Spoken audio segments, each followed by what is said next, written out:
Well. I thought that today would be an easy day, Sunday. I'm just going to run around, pick some stuff up, pack for New Zealand on Monday. And that'd be it. Then I forgot. Oh, wait. You're racing tonight at Flamborough. Oh, wait. You got to go to the burn. Oh, wait. You got to pick up a computer for Amy. Lots of stuff to do today. So me and the kids were out trolling around. Got a little bit of lunch at Subway. Yeah. And... no, we're not going back to the burn. And I never got my video done. So this is the start of the video. Obviously the opening, we had a lot go on this week. Most of the stable news over the last week outside of Lawmaker, and we'll talk about him and White Tiger, and obviously Lincoln James cruising in style. These things dominated much of the discussion inside of the stable, but nothing as much as the sales did this week. And wow, you know, I always like to go home and look at what we did, what we missed, what we could have had. Sure, I bit a hole in my lip on a couple of horses that we should have bought at the Ohio sale, but man, oh man, we didn't miss much value. I think we did just a fantastic job at the sale on Friday. Barn Raid, that one's going to haunt me for a little while. I didn't buy that one. I was the underbidder on Barn Raid. I was really biting my tongue there, and I knew that we had one really good filly that I was very impressed with, guys. Very impressed with, that we bought in Globetrotting, and I thought there was two more coming up later on. It turned out that I had crossed one of them off. I did get another couple of fillies that both would fit the bill, and you know, considering what we paid for them, extremely good value. But I did have Barn Raid pegged around 55 or 60, and I didn't pull the trigger at 41. You know, it's a long year. We have Harrisburg, we have Lexington, we have the Indiana Select sale, we have another sale in Ohio coming up this week. So there's lots to be done and lots to look at. But we didn't miss too much in the regards of the other horses. Obviously, I had sent out an email. I had put together a large sum of money to bid on hip number 94 Corazon. But when I got to the sale, I realized two things. One, Ron Burke had bought, well, I knew this part. Ron Burke had bought the full sister the year before for $150,000. He was back again looking for the brother. So that meant there was significant, significant money there from the Burke stable. Also, the people that owned Fourth Dimension were in town, the brother of Corazon. So it didn't take long to scout out and figure that it was going to be, well, not only it wasn't going to be hard, it was going to be foolish to buy Corazon. I can't buy a $120,000 Uncle Peter when I think there's other very good-looking, suitable purchases, Uncle Peters and otherwise, in Ohio at the time. Not to mention, when you're paying that kind of money for a horse, you'd at least want to have some sort of a game plan moving forward that might be bigger than just regional stake races like the program in Ohio. You know, you're looking and hoping maybe Grand Circuit, maybe there's something there. I can lie my way through and say, oh, this horse, oh, world stage for sure. That's a lie. You know, I'm looking for, and you guys know this, I'm looking for value. I'm looking for the best bang for your buck, because I treat your buck like it's my buck. So my obvious second choice, and could have been my first choice, definitely a contender for first choice on looks, just that I wasn't as high on Cash Hall as a sire as I was Uncle Peter. Not completely true, not completely fair, considering we only had one Cash Hall and he didn't get a fair chance. Not really fair, because Bob McIntosh, a standout filly that crushed them in Ohio all summer, she was a Cash Hall. So it's not like Cash Hall hasn't thrown good horses. This was a full brother to a horse that has raced longer in the Opens and Preferreds in Toronto than any horse I can remember in Bruce McDonald's colt. He's got a mark of 152 with $700,000 or $800,000 made. Just a very nice horse, and he's a full brother to Rose Run Valiant, the horse that we bought. So he's got a brother with a mark of 52, a full brother. He was a Cash Hall also. A full brother with a mark of 152, and I don't know, $600,000-$700,000 made.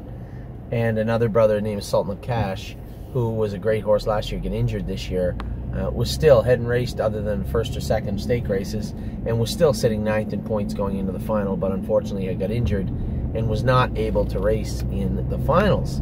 So, two very good full brothers in that family. This colt had a standout video, an absolute knockout, and I had him easily pegged at 60. Easy. I'm going to pay 60. I might even stretch to 65, depending how the other horses we looked at, how they were, how they were put together. Do I like a horse later in the sale that's every bit as good? You know, these are things. I mean, if I want the horse for 60 or 65, and there isn't anything really left in the sale that would rival that horse at that price, then I'm interested in buying that horse for that price. So I looked. There wasn't really, Ava Lily, there wasn't really a whole lot of horses out there that looked as good as Rose Run Valiant. So for me, it was an easy purchase at $45,000. Not hard to do at all. Zero regrets there. I talked to you about having some regrets about not buying horses.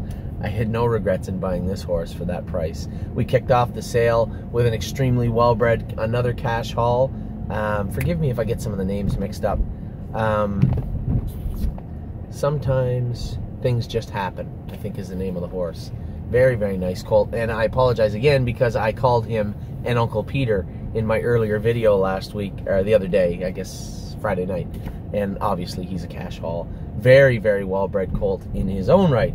So again, I'm not going to give you a whole rundown of the sale. I think we had a phenomenal day. We did very, very good, and we're going to be well represented. These horses break and train down the way that they look like they're going to.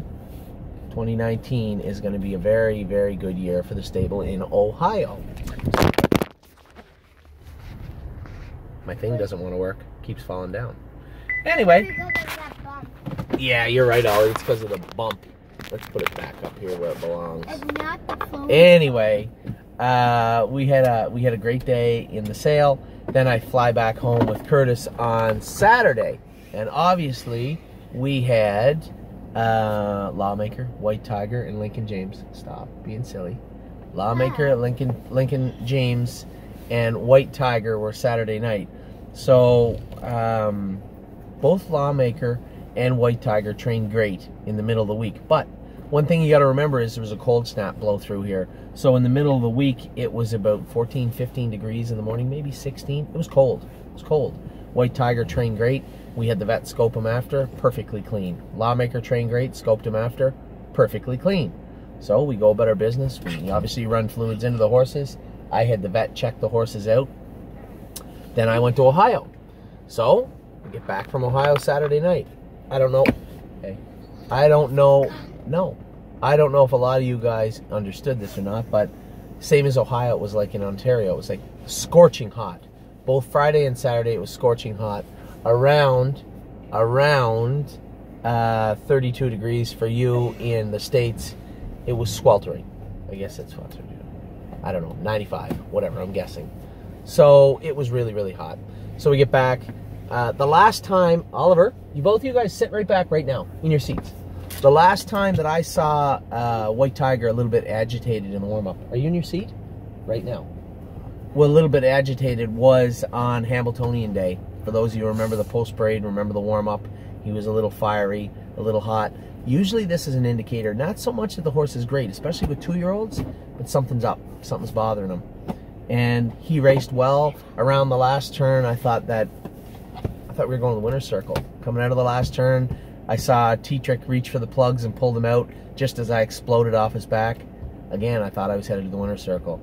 Then about 3 pylons later, it was obvious that Green Manalishi had found another gear. There's nothing wrong with $100,000. Halfway down the lane, a few more pylons later, I look over my right, I look over my left. I just put the whip away and I knew we were screwed. So, again, for those of you that follow White Tiger all year, you'll remember, I think almost every race he had the fastest last quarter in every single race. And every single race. So for me, I knew something was up. We scoped him, and sure enough, guys, hey, sit. Oliver, now. So, you know, I knew something was up. We scoped him, sure enough, full. Not just a mucus, so that white allergy stuff, just plug full. And it's okay if you're trotting at 57, a good horse like him can get over it. But when you have a 53, 54, 55 trotter, they'd want to be clean. They'd want to be, their airway would want to be clean and good, and his just wasn't. So we finished 6th. What are you going to do? It's the first time I can actually say that White Tiger didn't race. You know, on Hambo Day he finished 7th, but I told you I drove him a little easier than I thought I could have or should have. And after that, the horse raced great. You, sit on your seat right now. Right now. So, then Lawmaker come up. Now, Lawmaker was coming in with that effort last week that I took the blame for. I thought that I overdrove the horse. I thought I put him in a position to race poor, and he did. And, you know, Lawmaker is a 10-to-1 horse in with the best horses in the world. There's nothing wrong with that. He's a great horse. He just races against great horses all the time. So when we went behind the gate, it was pretty obvious. You know, the 2 and the 3 weren't on the gate. I knew I could beat the 4 out. The rail horse wasn't a big worry for me leaving the gate. I knew I was going to cross over in 2 steps. It was a matter of, I was a little surprised Ben Bergeron's horse didn't leave. And when I saw the 10 horse coming from the outside, I know what's going to take place.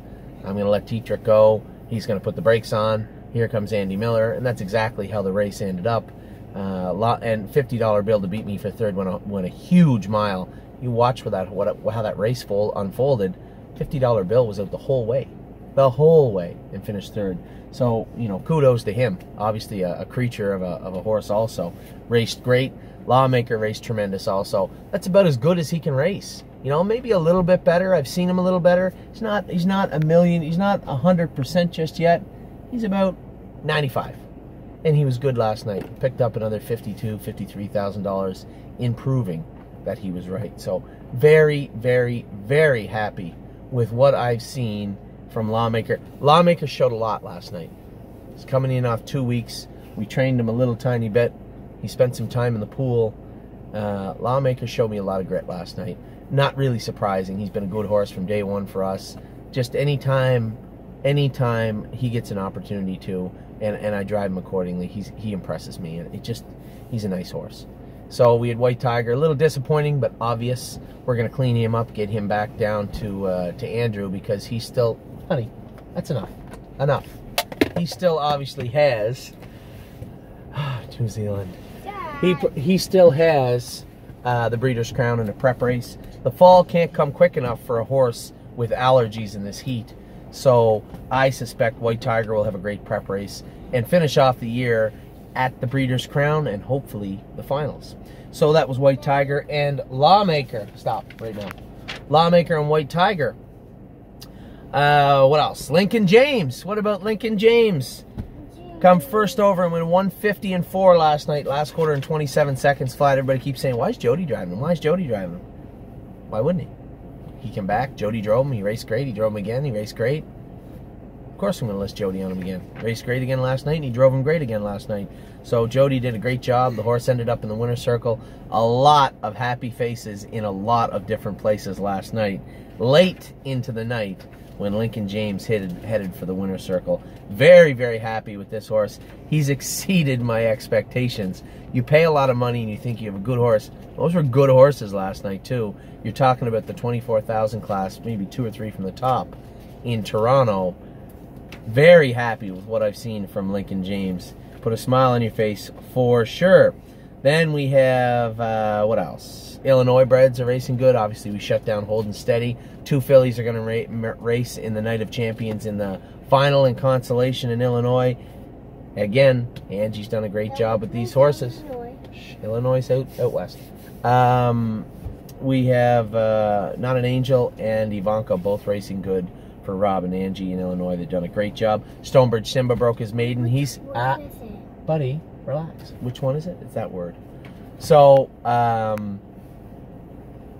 Simba's heading to the Liberty Bell. That'll be his last start of the year, and very happy to see him finish off 2018 with a bang, hopefully. Obviously, he broke his maiden in a very, very good mile, 158 in the mud his last start, and hopefully he continues that next Friday, I believe, at the Liberty Bell. Now, Dance Hall Babe raced good this week. Mario Bergeron is driving him. Okay, you may have asked me, why is Mario Bergeron? Why Mario Bergeron? So I've been keeping it a secret for a while. Mario Bergeron is the next horseman that is going to be coming on board to TheStable.ca for a number of reasons. Mario Bergeron, you might know the Bergeron family and say, oh, Ben's the trainer. Ben's father was a great trainer. Mario was a great trainer. Just Mario was a fantastic driver his whole life also. So much like a lot of people don't know that Mark McDonald is a good trainer. Mark McDonald's a fantastic trainer. He had a stable full of horses before he got his start with Bob McIntosh in Windsor and moved to Toronto. Guys, he was a fantastic trainer. Mario Bergeron is a fantastic horseman. We are very, very lucky to have him. He's going to be coming on board for the winter. He'll be helping us train down the babies, and both him and Harry and Ricky again, and Kevin will get the Ontario breds here next summer. So Mario Bergeron drove Dance Hall Babe for obvious reasons. She raced great the other night. Little bit short out of the 9-hole. They went 27.57 a mile and 58. She was 56. She was fifth, pace fifth, trotted in 58 and looked good doing it. Arvika made a few little changes with her. She's going to school on Tuesday and race probably a week from Monday. Because the semifinals and the stakes are racing this week, they pushed that 2-year-old trotting filly race to Monday. Not the end of the world. It's not going to hurt her at all. Then we have Sunshine's Finest. Sunshine's Finest is going to race next. It's going to race tomorrow. Tomorrow, Sunshine's Finest is going to race. Hopefully going to have a big outing from him. He's got 2 golds. No. Yes. 2 golds and a final coming up, and that's it. I believe 2 golds, maybe 1. 2 golds, I believe, and a final coming up tomorrow. Wait. No, tomorrow is an overnight, a prep for the gold. I think there's 2 golds and a final. The last race was a Grand Circuit race. That's right. And then he will be done for the year also. So 3 starts left for him. Tymal Houdini raced good, breaking his lifetime mark last week. He's heading into his next stake race with a 1:57.3 mark. He's going to race Monday or Tuesday night at Mohawk. James is driving him, and he looks good coming in. Now, one thing on the table I want to put to rest, and I've had a number of questions, and I wouldn't say stop. I'll stop short of saying complaints. Behave. Stop short of saying complaints. Ava Lily, both of you guys stop immediately. So I will stop short of saying complaints, but some questions about Tymal Tulo, his trajectory, and the way we have managed him this summer, and I'm going to put that to rest right now. I did in an email. I'm going to make it very emphatic in video. So, Tymal Tulo and Tymal... Ava Lily, yeah? Sit up right now. Tymal Tulo raced the same time as Tymal Houdini all summer. Their last start, they both come up sick. This virus that was going around, I'm sure you remember, it was almost 21 days getting these horses cleaned up. We scoped them both after the race. They were sick. I went away, had to race, then went to the sales. I had said to Ricky, is Tymal Houdini ready to go? He said, yes, we're going to school him tomorrow. I said to Kevin, Tymal Tulo ready to go? Nope, he's not ready to go. He took another week to get him over the virus. You know, if you don't mind, I don't want to rush this colt. You and I both know what happens if you rush 2-year-olds. If you rush 2-year-olds, you guys, we know exactly what is going to happen. What's going to happen is he's going to race sick, and that's going to be it for the rest of 2018. And I said, no, you're 100% right, Kevin. So, followed up again 4 days later. Hey, Kevin, colt ready to go? Yep. I'm going to train him today in 2-2, and we'll school him next week, and then we'll put him in to go. Trained him, schooled him, put him in to go. They have a 2-year-old maiden that day. They have a 2-year-old non-winners of 15 and a 2-year-old non-winners of 30. Ricky enters Tymal Houdini in the 2-year-old non-winners of 30. Kevin enters in Tulo in the maiden, because that's what he fits. Now, it would be perfect if the race office recognized that Tymal Tulo needed that start, because he was coming up on 30, 40 days, and enter him instead of Tymal Houdini in the non-winners of 30, when they recognized that the 2-year-old maiden race was not going to fill. But to be fair to the race office, that's not their job. It's not our job either. We entered the horse in the place he needed to go. Class simply didn't go. So the obvious thing to do would be to qualify the horse. Now, coming in off 30-some days into a straight now, whereas a 30 that's going to go in 56 or 57, probably not the greatest thing for Tulo either. I'd asked James, spoke to Kevin and said, all right, I'm going to call James right now, make sure that he goes with Tulo on Tuesday. We'll try and go mile 58, 59. Then he'll be going into Grand River tight and healthy. So, 2 things you need to take away from this video. Cannot race a horse, knowingly race a horse that is not ready to race. Coming off the virus and potentially sick a little bit, you absolutely cannot race them. That is it for the year if you do. Secondly, you have to be knowledgeable enough to say, I cannot have this horse ready in a week. And that's exactly what Kevin McMaster did. He looked at the horse, he looked at the calendar, and he said, Anthony, we're not on track for what we need to be. I'll try and get him ready, but you can't make up more days in a week. You can't make up more hours in a day. And Kevin simply did his job. Number one rule, take care of the horse. Take care of the horse. So, he did his job. It turned out that Time All Too Low will qualify on Tuesday. Won't race. He'll qualify on Tuesday. I'd like to see a mile in 58, 29-2 on the end of it. We'll be just fine to bring him in to the stake race 6 days later. So that was the scoop with Time All Too Low. I know a lot of people look at the date. Both of you, sit up right now. And I mean right now. Sit still. Time All Too Low, you look at the date and say, oh, we could have done this. Why didn't we do this? Why didn't we? Listen, you cannot train a horse on a calendar. And I know for the analytical people out there, you believe you can. You believe that you should be able to have the horse ready on Wednesday, qualify the horse on Friday, race the horse on Wednesday. Unfortunately, this is the real world, and these are living, breathing animals, and it doesn't happen that way. Kevin McMaster's job and my job and Ricky and Harry's and everybody else's is to make sure the horses are the best they can be. Don't train them when they're not healthy. Don't race them when they're not healthy. Don't race them when they're sore and when they have issues. We do the best by these horses, and they'll do the best by us. And taking care of the horse simply means we're taking care of you. That's our job. So, in regards to Time All Too Low, Kevin has done a great job making sure that this horse was 100% ready to go when he could be, and not 1 second earlier, because it would have probably had a potential to harm the horse. For those of you, again, looking through last year, you may remember a colt we had named Windchaser. Windchaser was probably one of our best horses last year. We raced him at the end of the year. He scoped sick at Mohawk, a little bit of trickle of blood in his throat. We didn't have enough time to get him on Lasix, and we raced him in the Constellation. Raced great in the Constellation, finished third. Bled another tiny little bit. We said, oh, it's not a big deal. We'll give him the whole winter off. He'll get over it. Brought him back, qualified him, bled, put him on Lasix, bled through Lasix, gone. Need to sell him. So we sold Windchaser. I'm not saying that those starts at the end of the year was the reason he started bleeding, but I can assure you it was probably a contributing factor. We did all we could for the horse. We tried to have him ready, but he was not. So when I see these issues with colts that are very, very talented near the end of the year, red flags go up.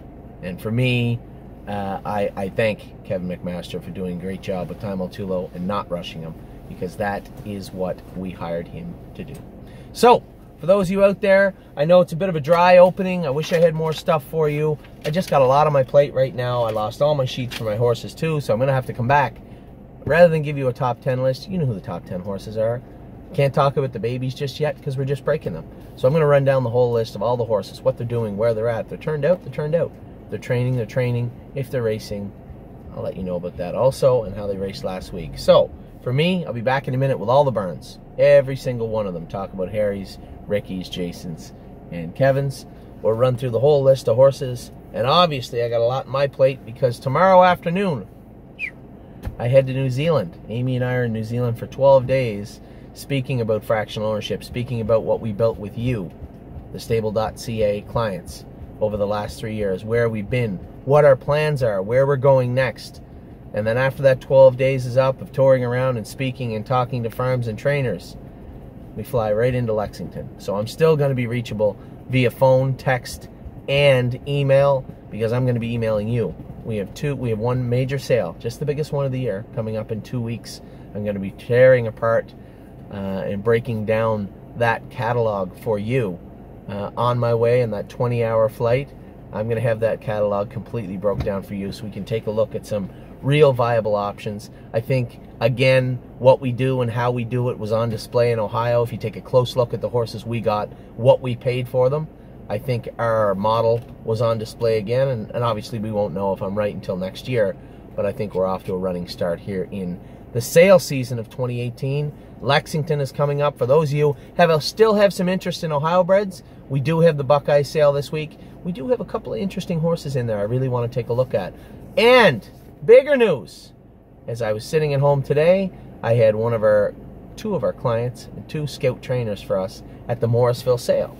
Have a look around, see if you can find me something. Of course, there was a lot of Conway Halls there. We bid on a couple. They just went too high, so we let them go. One we didn't let go, though. Number 62, a Dewey, Cheatham, and Howe. And you might say, oh, no, not a Dewey, Cheatham, and Howe. I broke a Dewey, Cheatham, and Howe 3 years ago. Many of you may not remember that. He's not a bad horse now. His name's Dancer Hall. Dancer Hall was a stable horse at the start, was bought out by an owner. We campaigned Dancer Hall as a 2-year-old, and then he went to Paul Reed as a 3-year-old. So for me, I don't have the negative recollection of Dewey, Cheatham, and Howe that you might.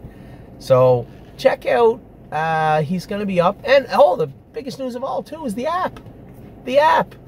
I was a little angry because we sent out a press release and asked Standardbred Canada, the USTA, and Harness Link, and everybody to talk about the app, and all they said was, well, you know, it's kind of free advertising. They literally were shaking us down to advertise, which we're going to do anyway.